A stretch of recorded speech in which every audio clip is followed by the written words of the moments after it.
డబ్బై ఉండాలి. పిల్లల్లో గాని మనలో గాని డబ్బు మదాన్ని పెంచుతుంది అంటే ఇంకా సంపాదించడం మానేయాలి. మన సంపాదన మనమే తగ్గించుకోవాలి. అందుకే పిల్లల దగ్గర ఎప్పుడూ మన ఆస్తుల గురించి మన అప్పుల గురించి మాట్లాడకూడదు. ఆస్తుల గురించి మాట్లాడితే గర్వం వస్తుంది, అప్పు గురించి మాట్లాడితే బలహీనత వస్తుంది. నా కోసం ఎంత ఖర్చు పెట్టారా అని డిప్రెషన్లోకి వెళ్ళిపోతాడు, నిరాశలోకి వెళ్ళిపోతాడు.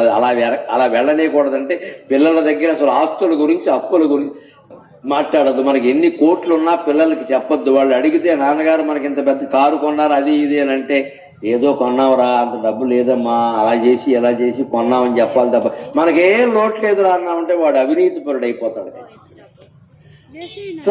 స్త్రీర్యా నమదం కుర్యాత్, డబ్బు ఎంతవరకు పెరగనియ్యాలి అంటే మనకి మదం పెరగనంత వరకే. ఎక్కడ అయిపోతే దానికి చుక్క పెట్టేయడమే, మన పని మనమే మానేసుకోవడమే, కార్యక్రమాలు తగ్గించేసుకోవడమే, ఆదాయం తగ్గించేసుకోవడమే, అలా ఉండడమే.